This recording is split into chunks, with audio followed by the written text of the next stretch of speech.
So we're going to do our final installment in George Orwell's 1984. This is the cheap edition that I've had you use. As good as any. Some other editions probably have notes in it. Truthfully, I don't know if they're necessary for this sort of book.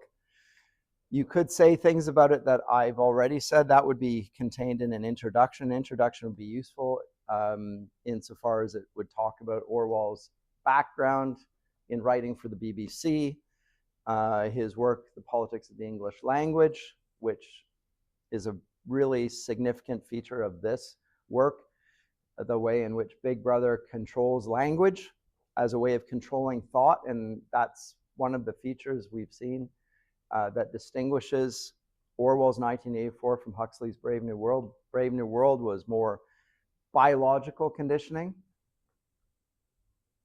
prenatal even. They were, you remember, it began in a hatchery. Here, it has more adults in mind rather than children. The aim is the same. It's total conditioning. It's total compliance with the state. As Huxley said to Orwell, mine is probably more likely for the conditioners of the future because mine is going to get people to agree to it without even threatening them. They're going to willingly comply. We'll just give them whatever they want. We'll give them sex on demand. We'll give them soma, some sort of drug that they will enjoy, and their life will be pleasurable, and the restrictions that they have will suit them as well because they will have been conditioned by their birth to have certain intelligence levels and aptitudes, and so everything will fit them and they won't have any particular problems. So we're not going to have people who are in the lower caste who actually have alpha intelligence and alpha strength and alpha good looks. So people aren't going to feel that the system oppresses them. You're going to be able to, everyone fits where they belong and their lives will be filled with pleasure. That's a sort of way of conditioning the future. Orwell sees a future in which, and remember we saw in Huxley, that even in that there's a dystopian feature because even though it's planned and perfect, and this is actually the plan of the sociologists, they want a religious society without religion based on a religion of man. That's Auguste Comte, the French sociologist, C-O-M-T-E. In the early 19th century, he imagines a religion of man, governed by man, in which we no longer believe in religion. We've moved through that phase, and now humanity is in charge, and it's going to determine everything statistically according to a calculus of pain and pleasure. That's actually his phrase, a calculus of pain and pleasure. And so statistics start to govern humanity in a way that they had never done so in the past. We saw it back in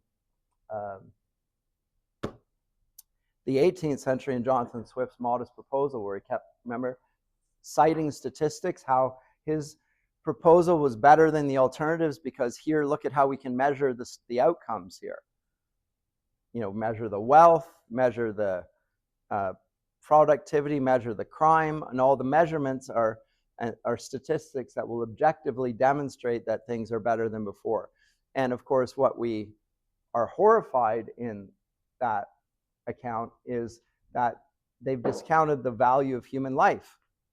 But that's the same pattern we saw throughout the 19th century as mankind becomes in control of the future. Remember I said Huxley's brother, Julian, was the founder of UNESCO, author of the Humanist Manifesto, and Aldous Huxley was in agreement with him on that. So the dystopian feature of Brave New World is not the conditioning per se, it's the fact that the alphas disagree with each other. So this perfect future still has the alpha males who are supposed to be perfectly happy with things, very unhappy. And they disagree with each other and they want to escape it. That the place of freedom is actually where the savages are. And they regularly go there. So there's the dystopian element is that man is not actually happy with a man-controlled future. The masses are, but the people that have intelligence actually will not be happy there. So that's the odd dystopia. The rest of us see dystopian as, right, you're going to participate in eugenics. Yes, but that's how we see it. But eugenics in the 1930s is de rigueur all over the Western world. Canada, US, Germany, Britain, they're participating in eugenics. As I said to you, Tommy Douglas, the founder of Canadian healthcare system, wrote his master's thesis on eugenics. Selective breeding. And 1984 differs from that in seeing the control not through biology, but then through information. So we're going to control language to control thought. And where we left off last time, part 2, is that our hero, if we can call him that, Winston Smith, who is aware of the fact that things are not better but worse, or thinks he's aware because nobody else around him will acknowledge that reality. So he wonders if he's insane.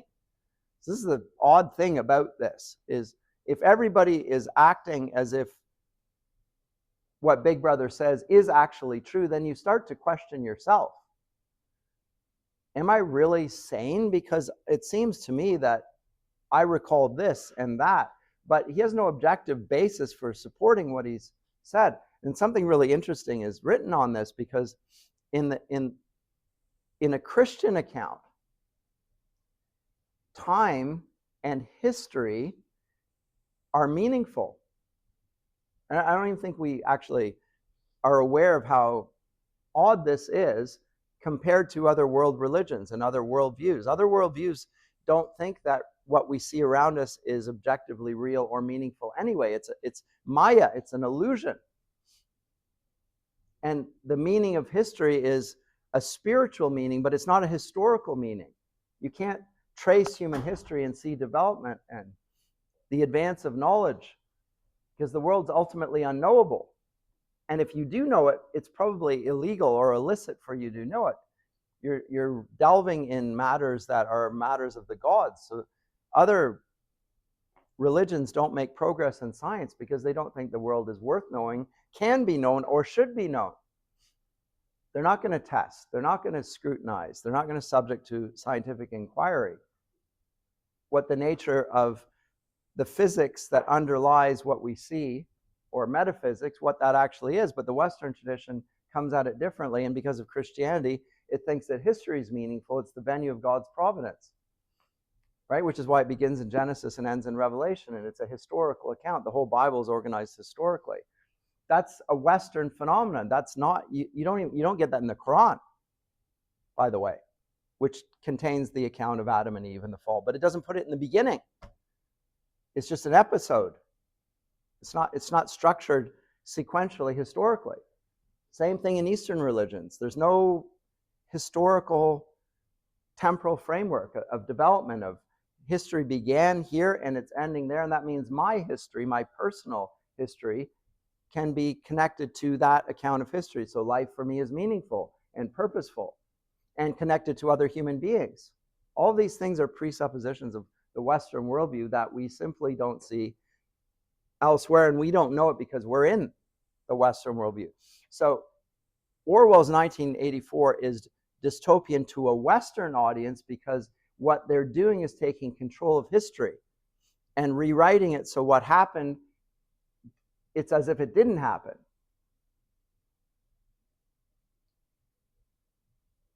But in the Eastern world, what happened is whatever the government said happened. Whatever the emperor said happened. It's China. And whatever the authorities say happened. That's the way things are. It doesn't matter what you think. And that's what's happening here in 1984. The control of language means the controlling of history and the rewriting of history, and that means that thought is rewritten along with it. If there's no objective meaning and purpose to life, then people are infinitely controllable and malleable. So that, remember, our man Winston Smith said that freedom is the freedom to say that 2 + 2 = 4. Even if Big Brother says something otherwise. So he holds on to that. And That makes obvious sense to everybody in this room. Although we're not quite sure why it's freedom is connected to that. Why is freedom not the freedom to say that 2 + 2 equals whatever I want? Why would that not be freedom? Because it would be, surely. Can I not be free to say that 2 + 2 equals 5 or 10 or any number I choose? Well, that would be a sort of freedom as well. But for Winston Smith, what he means by the freedom of 2 + 2 equals 4 is to hold on to a reality which is objectively true, irrespective of what the government says. That's what he means. So he's defending what reality is. It's a metaphysical response to propaganda and an emphasis on the truth rather than falsehood. So that's why he's the hero. Here's a man who's fighting for the truth. So we're with him. We want him to prevail, and we think that others will prevail with him. And then they don't, as it turns out. So that's the dystopia for Orwell, is that truth does not prevail in the end. It's falsehood and lies. That's the dystopia. It's very different than Huxley's dystopia, where it's also not a matter of truth or falsehood. It's just a matter of control. They're not concerned with truth or falsehood either.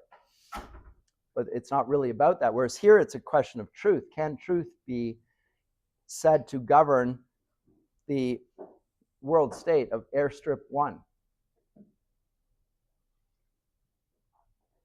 So a lot of the details in this novel, a lot of what makes it dystopian, are related to censorship, hence the phrase Orwellian.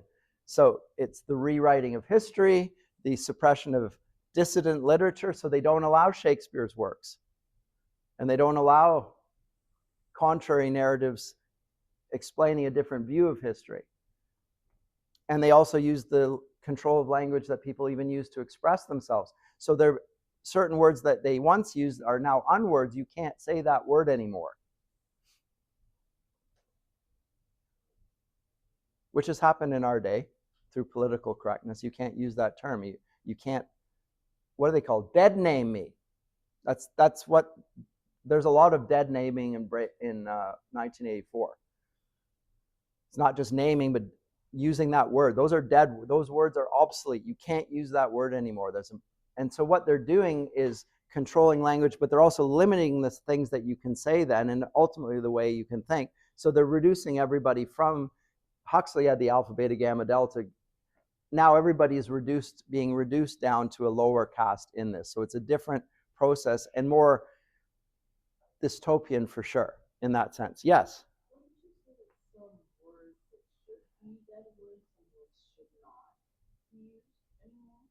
You mean today? Yes. I would not, no. What is the reason for that? Well, give me an example, but no, I don't think that certain words should not be used.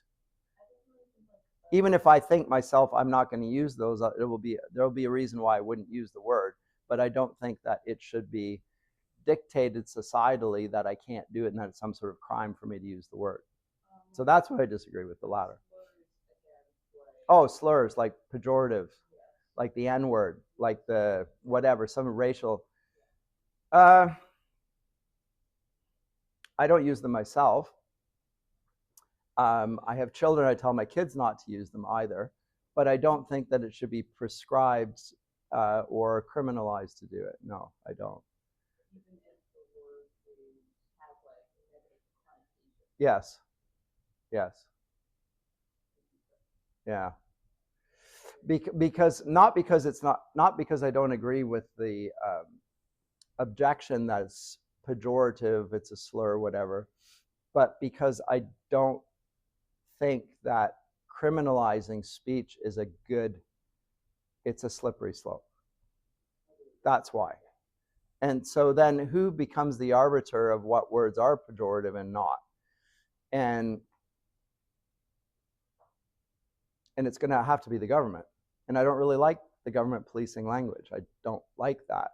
And because they're going to start probably with things I agree with. Like, I'm not going to use pejorative words for racial, sexual, like I'm going to probably agree with a lot of those. Don't do that. I'll avoid that. it causes unnecessary and probably even intentional harm. Yes, but the greater harm is in forbidding the words or criminalizing the words, because where does that stop? Because what you have to realize then, from my point of view as a Christian, is that the dominant religion of our day is secular humanism. That's the religion of sociologists and psychologists and anthropologists. It's secular humanism, as I mentioned, Comte. That's the dominant view. So what words are they going to particularly object to? Sin. The idea that there is only one God, like Jesus is God, the others are idols, or they're demons. They're going to strongly object to that characterization. But from a Christian vantage point, you say, well, there is no other God besides the God, so therefore I'm going to refer to those gods in other religions pejoratively as idols, demonic, whatever. That's the term I'm going to use because they're false gods. But that's going to be illegal in this framework. And so how is that going to work for me? It's not going to work at all. And what it's going to do is it's going to make the Christian religion criminal. That's what's going to happen.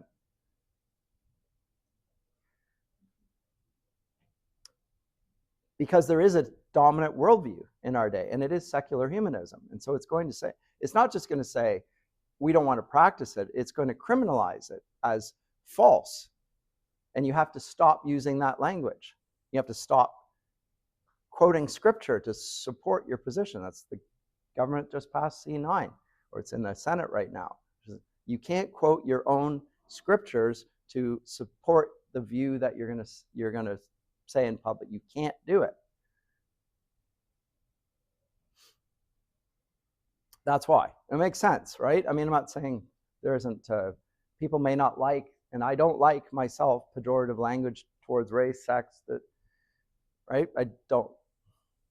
It can be sort of, on the other hand, there's a lot of humor in those. Like in that sort of interactions. You didn't grow up in the era that I did. Where you would, there's a slur for every nationality, like literally every nationality, race, sex, nationality. That was a lot of humor was related to that, either saying it or inadvertently saying it, and everybody's laughing, whatever. Like there's a lot of humor in that sort of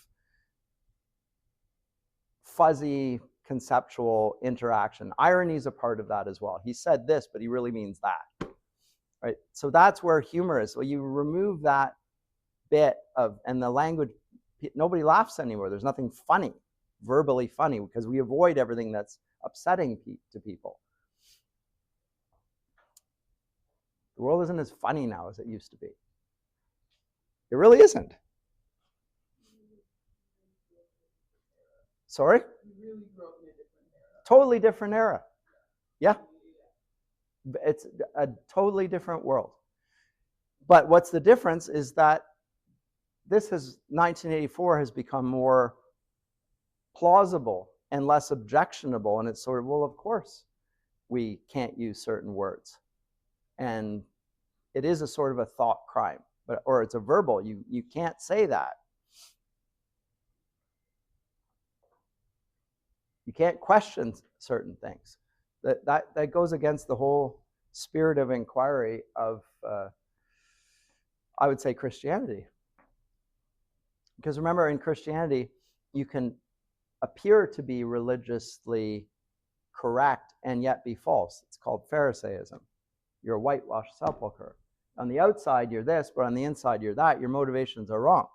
So that's the prophetic tradition is exactly that. It's attacking the religious establishment for being contradictory to their professions, as Jesus himself attacks the Pharisees. That's a part of the Christian tradition, but now that you can't do that, are you questioning my integrity? Yes, I am. I'm questioning your integrity. You are in position of authority, and yet you're subverting the very basis for your authority because you don't acknowledge the ultimate authority in God.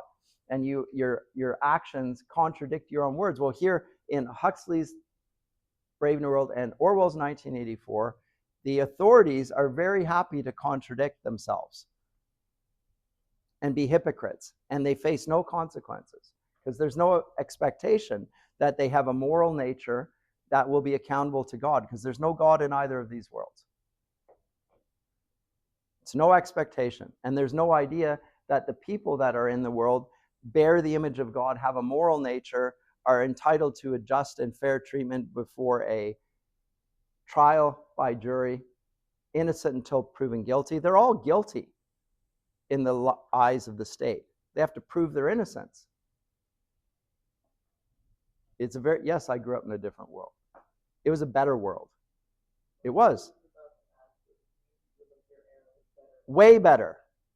And not just because I'm older. In this sense, it was better. And it's an important sense. By the way, I don't think it's the 1984 outcome is unavoidable. I think it can be avoided. But you do have to defend a different ethics then, and free speech then. Yes. Okay, so 1984, we left off with Mr. Winston Smith and his lover being imprisoned, and then they've gone to the Ministry of Love, which is, as we said, in this world, things are basically opposite of the way they're presented. Ministry of Love is the Ministry of Correction, or the ministry, in this case, the Ministry of Punishment. And Winston Smith doesn't even know where he is. He's totally disoriented.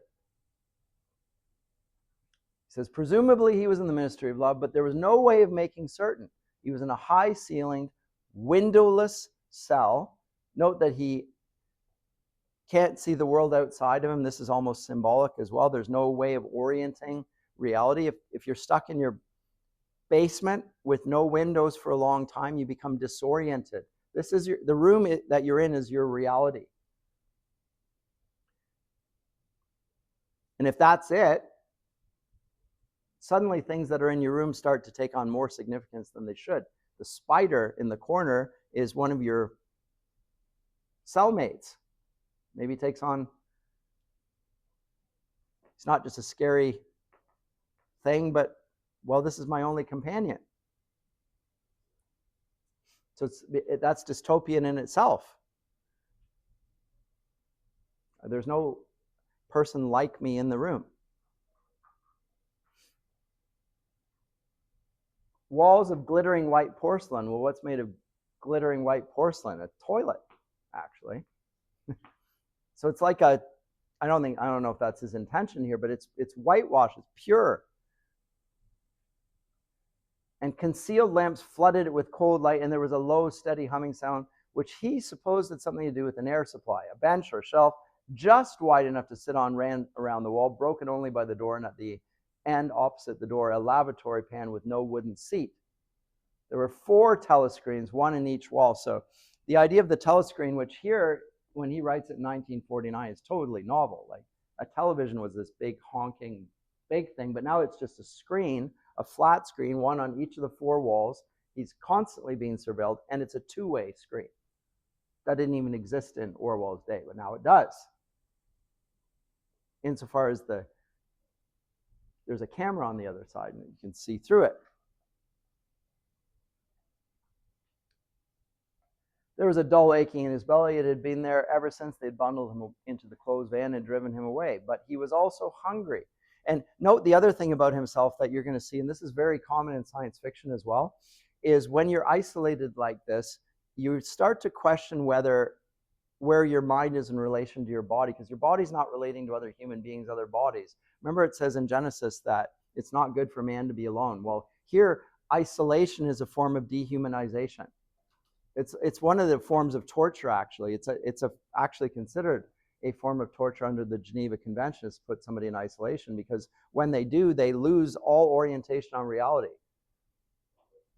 And people without the company of other people start to die. Something of human nature is not being satisfied by being isolated from other people. You wouldn't think it, because you don't experience it. Like, when you go away from people, you enjoy that. a little bit of peace and quiet.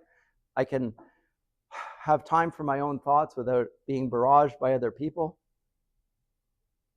and their thoughts and their demands and their requests. And now I can just be, so there's relief to it. But if it's only ever that, then suddenly you realize that the personal nature of human nature is being deprived of you when you're on your own. So they've done these experiments with babies. I don't know if it's intentional experiments, but you can give them food and drink, but if you don't hold them, they're going to die. They need love. There needs to be, and babies that are not held suffer from trauma.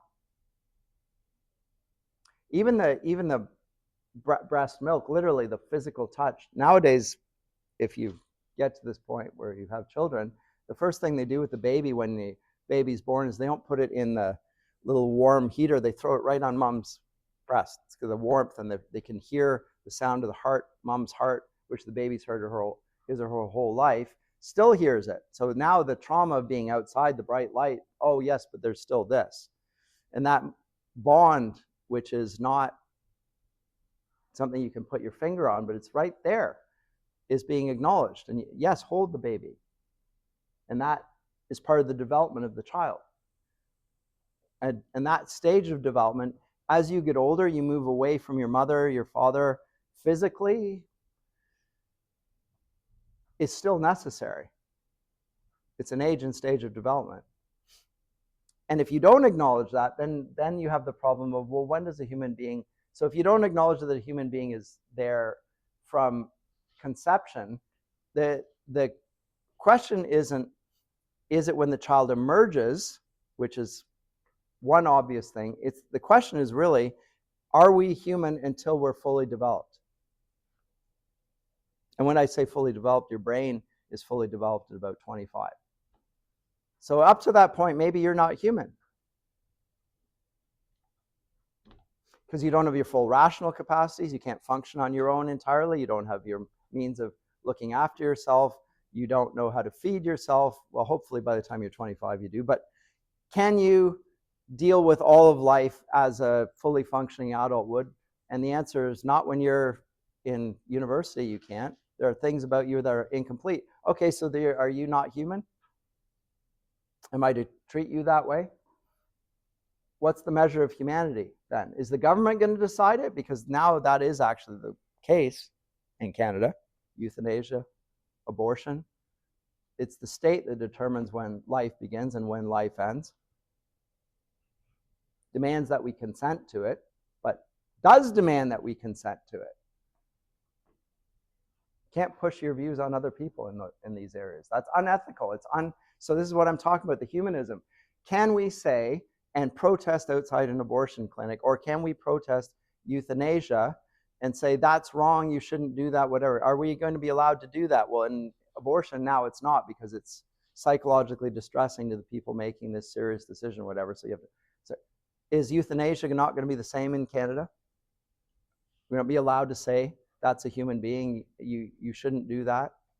Remember, they're permitting it to people with mental health issues now. So what not only are the people being killed, but the language about protesting is being criminalized. So as I said, this is why 1984 is, as I grew up, this is a horror scenario. For you, this is sort of closer to reality, and what's really wrong with that? And an awful lot, actually. An awful lot is wrong with it. But it's more obvious to somebody like me, but they'll just try and get rid of people like me. That they go down the wormhole. You forget. You can't, so you rewrite history, and then you get rid of all the people that could contradict the official line on reality. Or you bring in people from other countries who have no idea about the history of the country they're coming into. They're just workers. And better workers from the party's perspective, because they don't give as much trouble.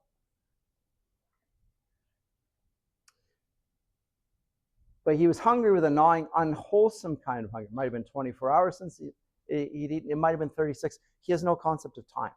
Because remember, there's no light, no day, no night. So what time is it? He's totally disoriented. He still did not know, probably never would know whether it had been morning or evening when they arrested him.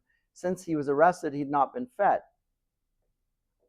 So here we have this man, and just in the cell, a symbol of what the party is doing to everybody, totally controlling their reality so that he's disoriented. And a person disoriented with no touch or no foothold on a reality outside what he's being conditioned to have is infinitely malleable. I can make this man think whatever I want him to think. And now they're going to do just that. They're going to make him do what he wouldn't do when he was outside the cell. They were trying to do that already, but he's been obstinate.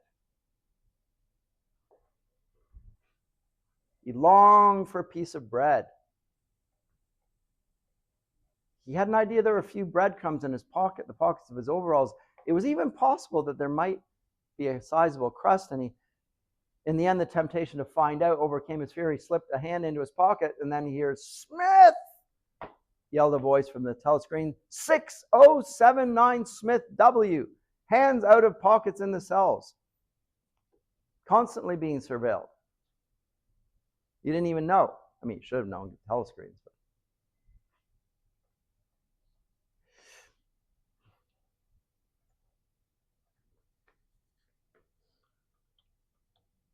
Here's a model of a prison, and it by the philosopher Jeremy Bentham. And I just want you to look at this prison built on this. You ever seen this? You ever seen this?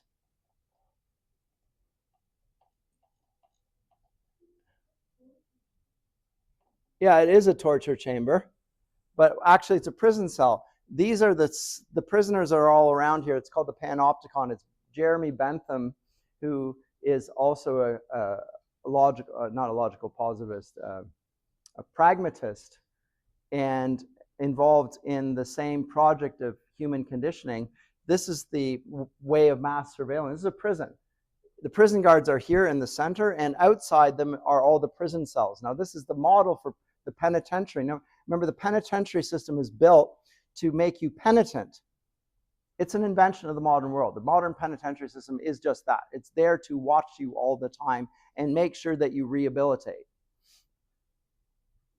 The idea of being stuck in a cell and watched and rehabilitated is not there in the ancient world. The Apostle Paul is not put in a penitentiary so that he can think about his crimes and come out of it a better man. That's not the purpose there. He's there to just lose something of his liberty, and if his friends don't come to feed him, he's going to die. If he has no friends, he's going to die in prison. They don't even feed them, just deprived of his liberty. Here they're going to feed them, and they're going to clothe them, and they're going to watch them, and they're going to keep them there for a certain time, and the purpose of this is allegedly rehabilitation, except that it's almost always the case that people that go into prison recommit a crime. The rate of recidivism is extraordinarily high. And it's partly because you're being surrounded by other criminals, and of course, as we all from watching prison movies know, which are probably not that far off the reality, there's an ethos in there, and you're surrounded by criminals, and guess what? Bad company corrupts good character. So even if you went in and you were innocent, well, you're going to come out worse. Okay, so then the question of all this thing, and I've said this, and I'll keep using the analogy as well. If the penitentiary system is there to rehabilitate you, and the cost of the penitentiary system, like creating one of these mass incarceration facilities, is, let's just use a random figure, $100,000 to build a prison cell, and you have to pay for the upkeep of it, and that's another $100,000 a year. And the rate of recidivism, that is repeat offenses, is over 90%, then why ever throw anyone into a prison cell? Because it's not rehabilitating. It's not making them penitent. It's not making them better. It's excluding them from society. Okay, maybe that is reasonable, but is that really justice? You can see that from two sides. From the soft side, why put anyone in prison? It's unjust to put somebody in prison. You're destroying that person. Nobody should go to prison. It's unjust. From the other side, they've committed a crime. They might have murdered somebody. So then the question is, why put them in the penitentiary system? Why not, cheaper, easier, quicker, just shoot them in the head? A bullet costs probably less than $1. They're not going to recommit. In this question is the question of justice and the question of human nature. Why don't we just shoot criminals in Canada? Why don't we do it in the West? Not necessarily. If you kill a criminal, that doesn't make you a criminal. What if they've committed first-degree capital, like first-degree premeditated murder? Somebody has killed somebody else. What have they done that's wrong? They've killed another person. Okay. So they've committed a crime. And what is the value of the life that they took? What's the value? It's not unlimited. What's the value of the life they took? Well, what did they take from the other person? Okay, so what do they have that's worth that value? Their own life is the answer. That's the value.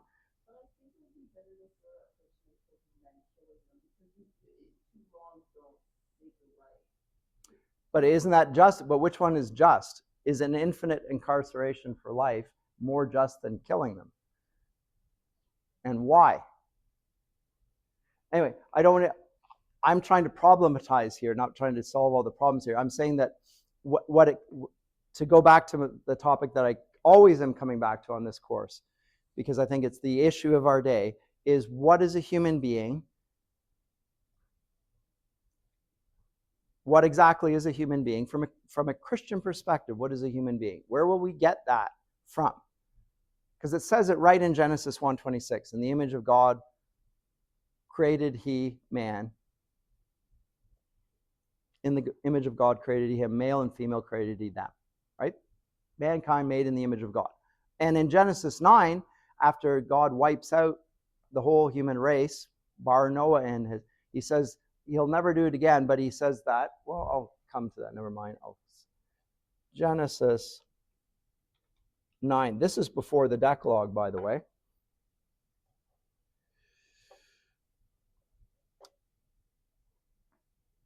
Now I'll give you everything. You must not eat meat that is lifeblood, for you. And for your lifeblood, I will surely demand an accounting. Oops. Good grief. For the life of another human being. Whoever sheds human blood, by humans shall their blood be shed. For in the image of God has God made mankind. So God says, somebody who takes somebody else's blood. Now, the specifics of that are going to be in the Decalogue. Not committing murder, but then there are degrees of murder as well. Premeditated, intent, all that are baked into Western law. You know, the kid ran in front of my car. I didn't even see it. Well, kid's dead. Do I get killed for this? No, I didn't even see the child, but the child's dead. There's a type of death that's happened here. So how then do we deal with that? And well, it's very complicated. Should I have been driving recklessly? Should I, am I in any way accountable for what happened? I'm driving a very dangerous machine right now. It's got a lot of weight.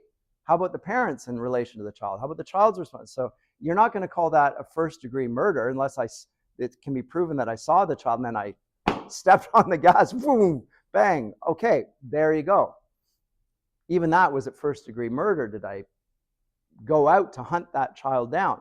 Or I was just angry at the time, and so it's second degree because I intentionally killed somebody, but I didn't consciously think about it. That's all there in Western law. But the basic principle of a human being not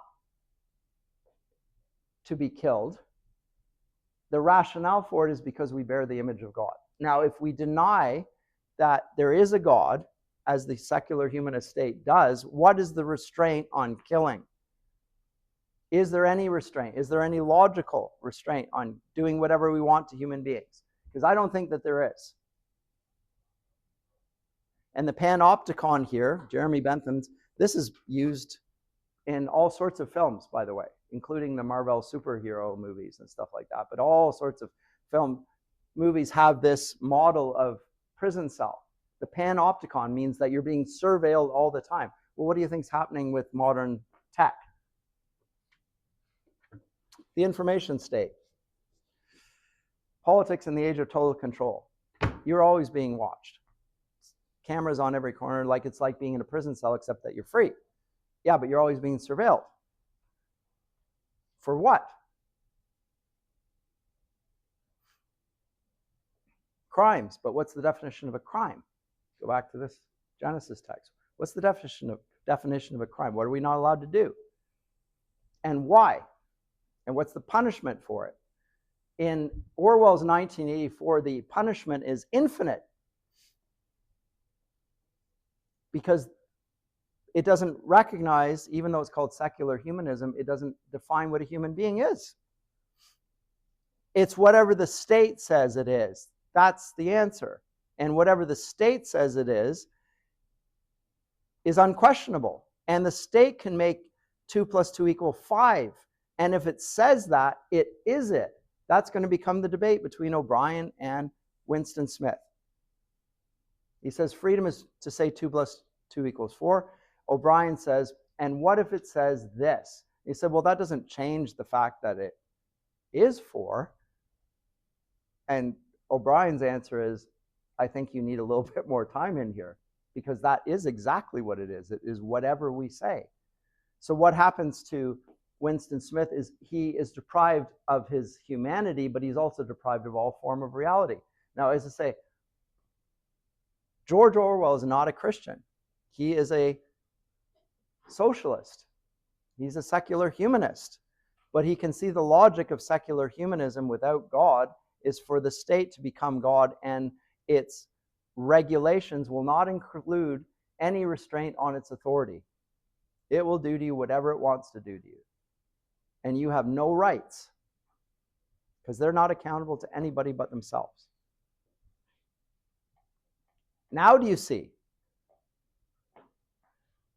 It's a terrible consequence, but this is almost it's a great novel, but it shows a certain humanist ethics without restraint from religion, without restraint specifically from Christianity, which upholds the sanctity of human life, as we've just seen.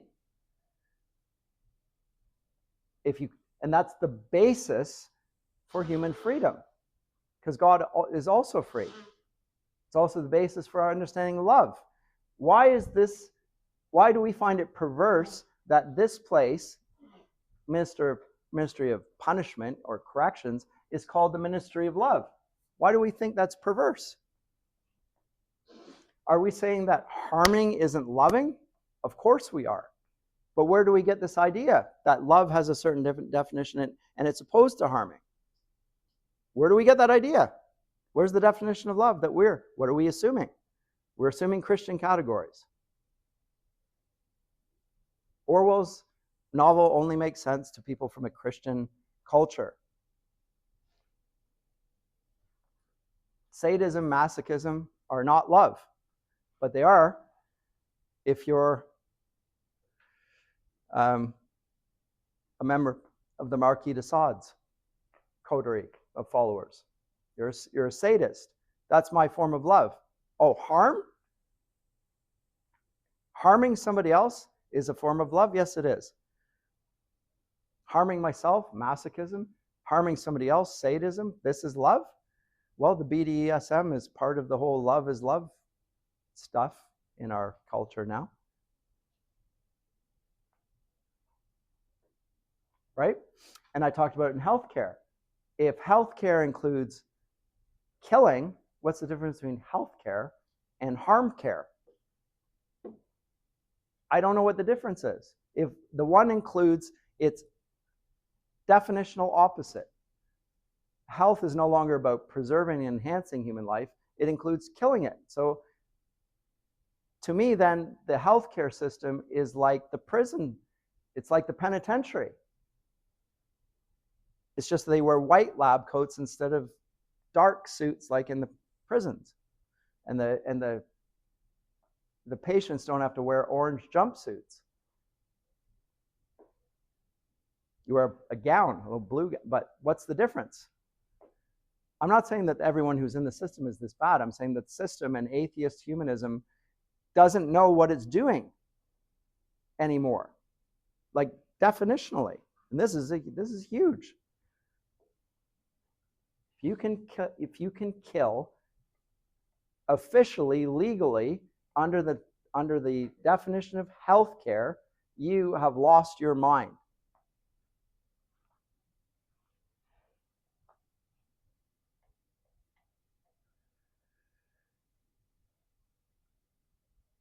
And then he finds that in the camps, it's all right so long as you had good contacts and knew the ropes. There was bribery, favoritism, racketeering of every kind.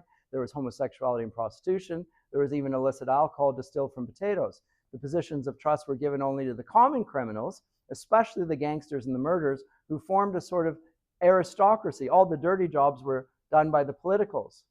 Now note that what he describes here is just the prison culture that you see portrayed in movies,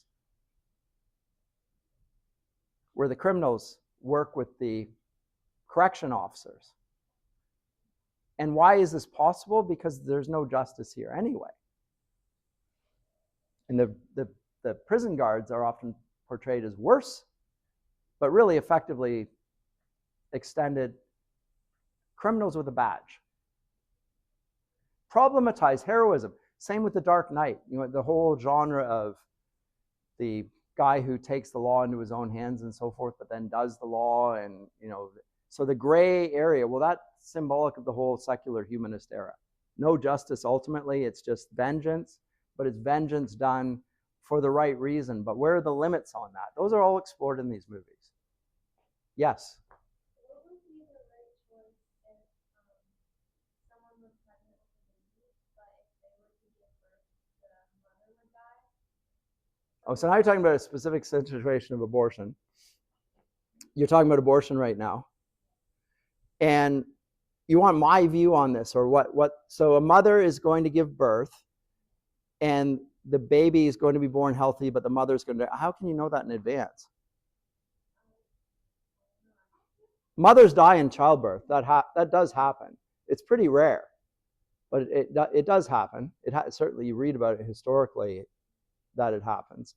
Partly, I suspect, because standards of hygiene in the past were not as well known as they are now. I suspect that. But there are other reasons where a mother could die in childbirth. The child's twisted sideways, and the child can't come out, and C-section is done too late. There's all sorts of things that can happen. Childbirth's a very complicated process. These things can happen.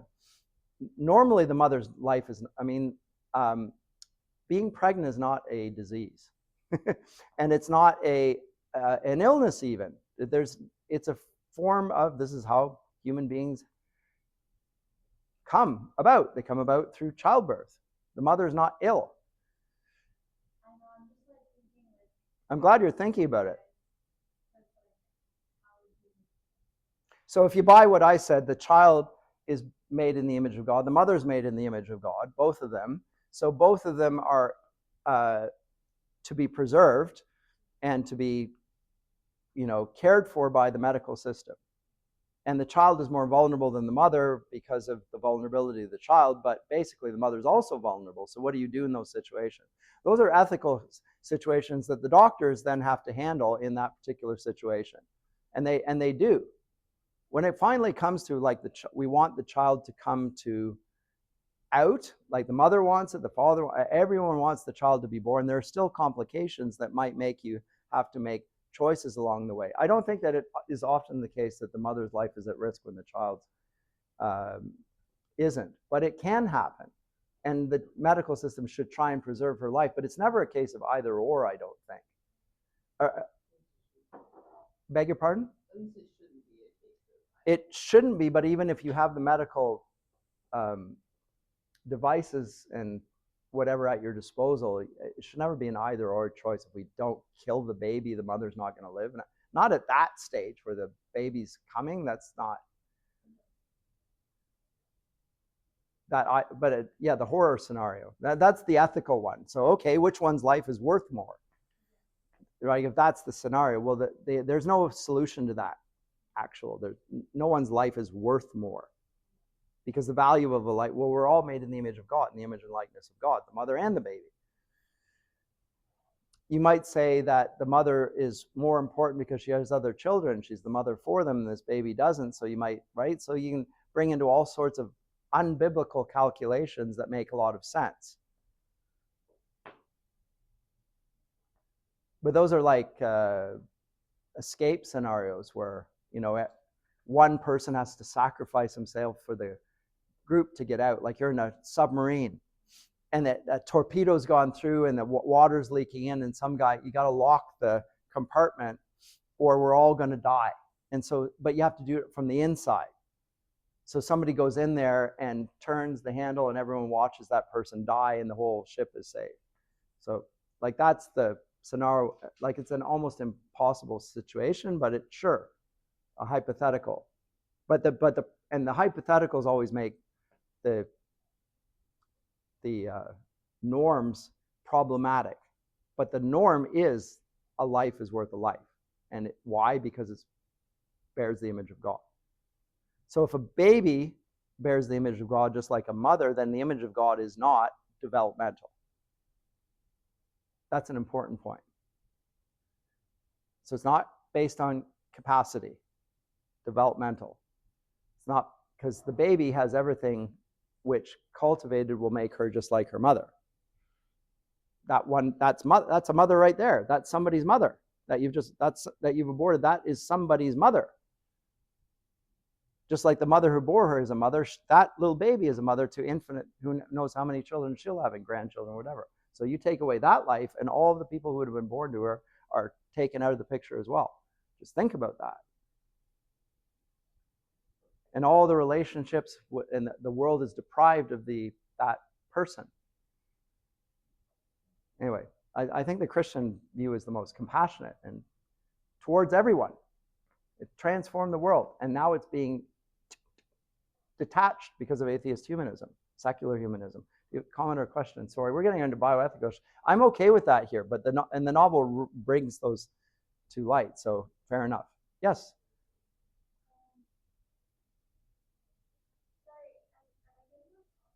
I'm getting off topic, so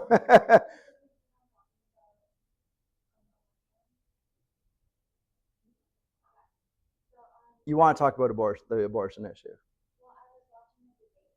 Okay.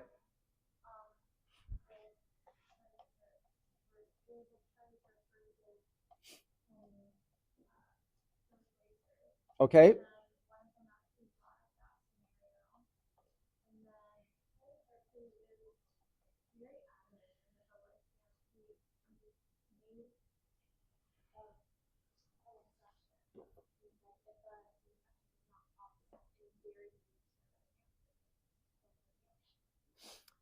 I don't know why that would be the case, but I don't know enough about it.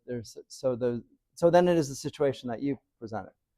The mother's life or the baby's life is the choice that you have, because a C-section is impossible. I don't know why a C-section would be impossible, but let's say that it is. So blood clot, so you can't open her up because the clotting will result in etc. Yeah. Well, I would be with him.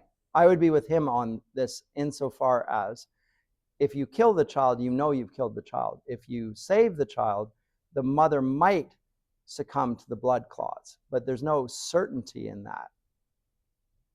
Again, blood clotting doesn't quite work that way. It would be more the problem of the opposite. Like if somebody's blood doesn't clot, like, and then you cut her open, then you can't stop her bleeding. I would say, well, that's caused by the surgery, and that's an unintended consequence, whereas the killing is an intended consequence. So I would say that was wrong. Yeah, right. Well, all of those are individual cases, but what then is the discussion point, which I like, is does a unborn child have human rights? That's what I like about the discussion, because I think it does. It just happens to be unborn. It's a human being. I mean, what else is it? I like that because it seems to me correct. And if we don't grant that the unborn child has human rights, then why do I have them? What's the difference between me and the child? So it's just principle of integrity and also just logic. And again, if you let that logic go and make exceptions, where is the standard and the stopping of that? And I don't see there to be one. I just don't see a logical stopping to the killing. And this is what 1984 illustrates. There is no end to the authority of the state to do whatever it wants, including harm you in the ministry of love. So hate and love are the same. It's a challenge. People don't even think about these things till they come to university, and suddenly the books we read force the conversations. Pretty much. That's why they're great literature. They make us think about things, and it's more complicated than I thought.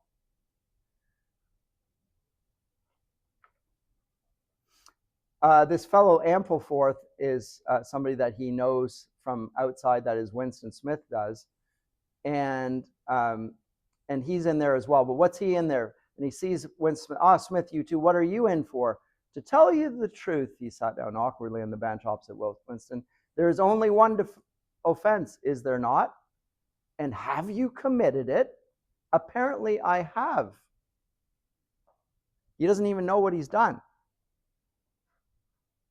The difference between Winston Smith and Ampleforth is totally subservient to the state. He thinks that whatever the state does is right. So if he's there, he deserves to be there. Winston Smith is a much more difficult case. He thinks it's unjust that he's there. Ampleforth thinks it's entirely just. The difference is Ampleforth has committed a crime that he's oblivious to. I don't even know why I'm here, but I know that everyone's here for the same reason. I must have said something or done something which is illegal, and I deserve to be here. Isn't this a terrible thing? But he doesn't dispute the justice of what's happening because he's totally conditioned. Whereas Winston Smith does dispute it, but here's another example, and this example shows how bad the state is. A man who's totally subservient to the state can still commit a crime inadvertently and be punished for it. He put a hand to his forehead and he pressed his temples for a moment as though we were trying to remember something. These things happen, he began vaguely. I've been able to recall one instance, a possible instance. It was an indiscretion, undoubtedly. We were producing a definitive edition of the poems of Kipling. I allowed the word God to remain at the end of a line. I could not help it, he added almost indignantly, raising his face to look at Winston. It was impossible to change the line. The rhyme was rod. Do you realize that there are only 12 rhymes to rod in the entire language? For days I racked my brain. There was no other rhyme, so he kept the rhyme and he put God in. He left the word God in because it rhymed with rod, but God is an unword. You can't use that word here. And so now he's there because he couldn't think of another word to rhyme with rod that wouldn't make the poem ridiculous. And the state didn't care. He could have put pod or sod or trod or mod or whatever, but it would have made no sense of the poem, and he revolted against the nonsense. Well, it's got to be God because all the others are ridiculous. It doesn't make any sense in the poem. So I know that I shouldn't say that, but I'm going to keep it in. And the expression of his face changed. The annoyance passed out of it, and for a moment he looked almost pleased. A sort of intellectual warmth, the joy of the pedant who's found out some useless fact, shone through the dirt and scrubby hair. Has it ever occurred to you that the whole history of English poetry has been determined by the fact that the English language lacks rhymes? No, that particular thought had never occurred to Winston because Winston's not nearly as intellectually clever as Ampleforth. Nowhere in the circumstances did it strike him as particularly important or interesting. Do you know what time of day it is? I hardly thought about it. They arrested me, it might be 2 days ago, perhaps 3. No difference between night and day in this place. I do not see how one can calculate the time. Remember in the creation account, God creates the heavens and the earth, the day and the night. The days, all these things are being undone in the prison cell. Time is not marked by the days and the nights. Total conditioning of reality.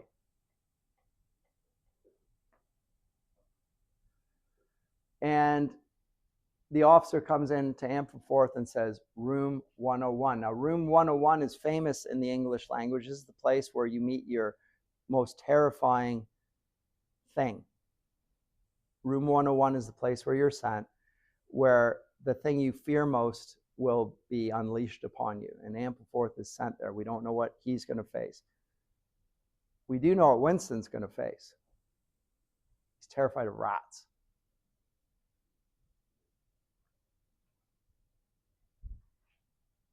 But he marched,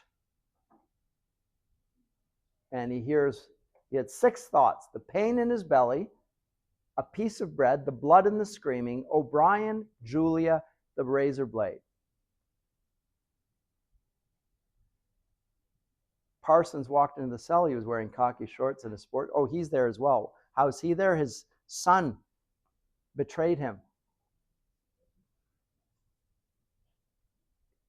And Parsons was again a subservient state actor. And he's proud of his kids for turning him in.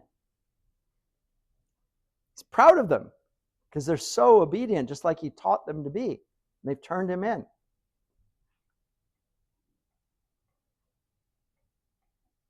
What are you in for?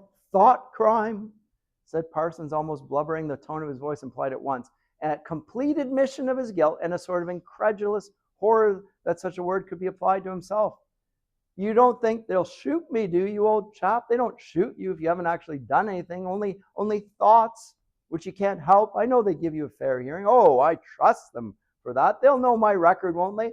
You know what kind of chap I was. Not a bad chap in my way. Not brainy, of course, but keen. I tried to do my best for the party, didn't I? A chap like me could make himself pretty useful in a labor camp. They wouldn't shoot me for going off the rails just once. Are you guilty? Said Winston. Of course I'm guilty, said Parsons, with a servile glance at the telescreen. You don't think the party could arrest an innocent man, do you? You don't want to answer that question. Because that's also a thought crime. His frog-like face grew calmer, and he even took on a slightly sanctimonious expression. Thought crime is a dreadful thing, old man. It's insidious. It can get hold of you without your even knowing it. Do you know how it got hold of me? In my sleep. Yes, that's a fact. There I was working away, trying to do my bit, never knew I had any bad stuff in my mind at all. And then I started talking in my sleep. Do you know what they heard me saying? Down with Big Brother. Yes, I said that. Said it over and over again, it seems, between you and me, old man. I'm glad they got me before it went any further. Do you know what I'm going to say to them before I get up before the tribunal? Thank you. I'm going to say, thank you for saving me before it was too late. Who denounced you? It was my little daughter, said Parsons with a sort of doleful pride. She listened at the keyhole, heard what I was saying, nipped off to the patrols. The very next day, pretty smart for a nipper of 7. I don't bear any grudge for it. In fact, I'm proud of her. It shows I brought her up in the right spirit anyway. Here is the perfect man for the party. Even his children are turning him in. Are they going to punish him for it? Of course they are. What's the value of his life in the state? He has no value at all. What's the restraint on the state's exercise of its own power? There is no restraint.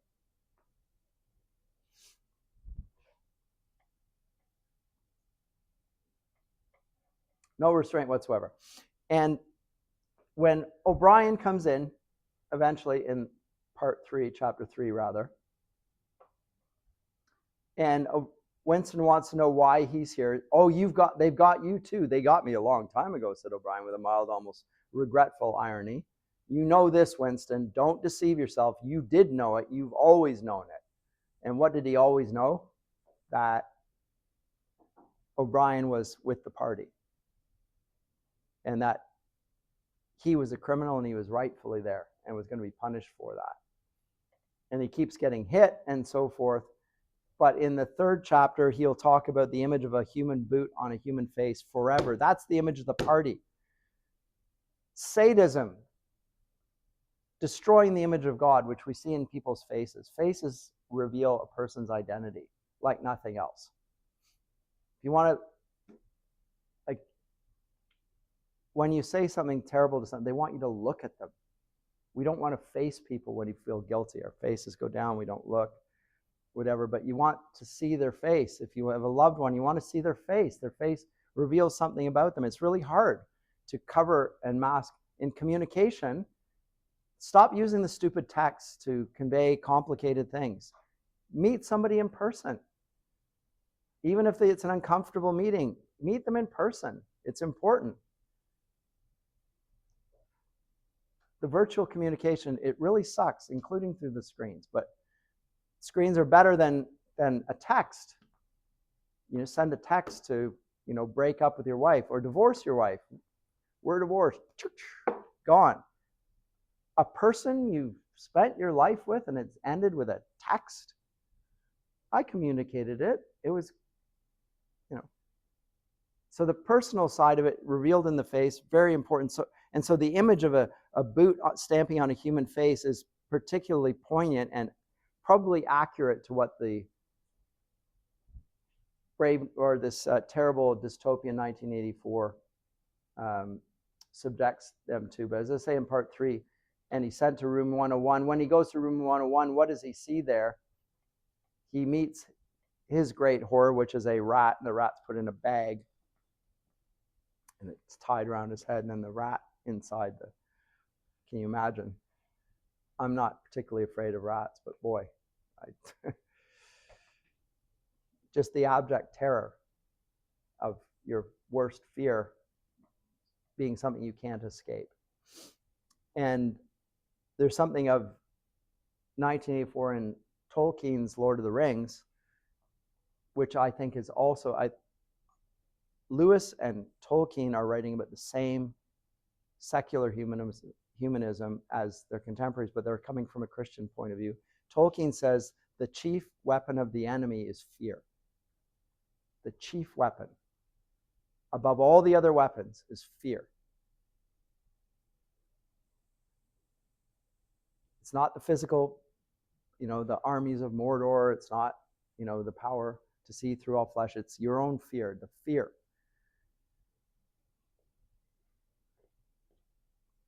It's the fear of man. It's your fear. It's your lack of trust in God, which is what the fear is revealing.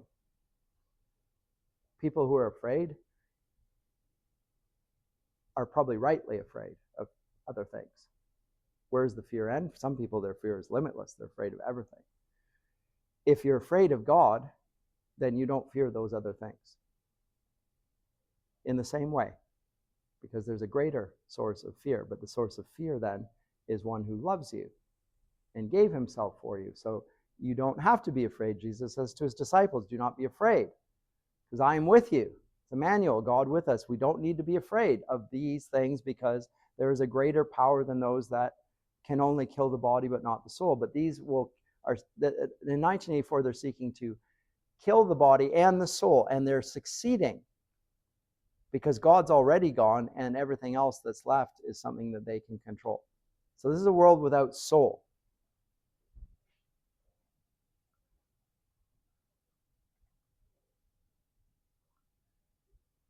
This is in Statesville.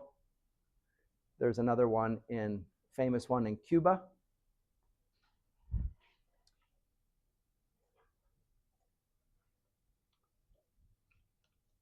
What's it called again? I forgot what it's called. I should know.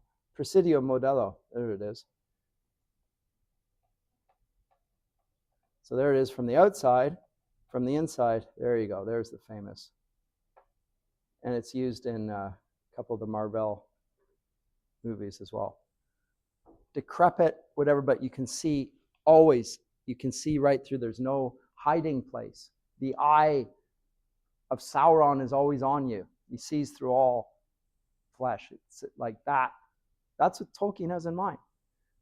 It's the all-seeing eye that controls you and makes you afraid. And Orwell is fantastic at illustrating this down to the nth degree. So then it comes at, let me conclude here. O'Brien insists that the party says 2 + 2 = 5.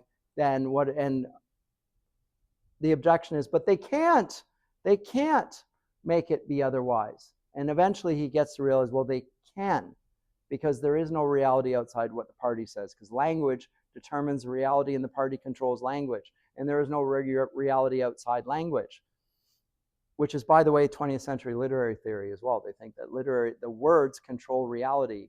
They determine reality, absolutely. Not the word, not the word of God, not Jesus, the living word who creates all things, right? John 1, in the beginning was the Word, and the Word was with God, and the Word was God, and by him were all things created. But human words, human language determine everything. So if we determine them, we can determine human beings. The real, if you ever do literary theory with me, we'll talk about this at the end of your degrees, how contemporary language theory assumes that human language controls, determines all realities. So if that is the case, then if I want to control people, then I have to control language. And I can control language, and I can come up with new words, and I can get rid of old words. And in the end, Winston Smith agrees that 2 + 2 = 5, and they let him out. And then they kill him. Didn't matter. Their job was complete. This party demanded total compliance. Didn't matter if you were alive or dead, the party succeeded. And it was not sadistic, because there's no definition of sadism. It's love. They treated him with love. So I think it's a fantastic exploration. It's a good way of concluding the course. Somber, to put it mildly. Very sad and very alarming, but that's 20th century literature that bleeds into the 21st century.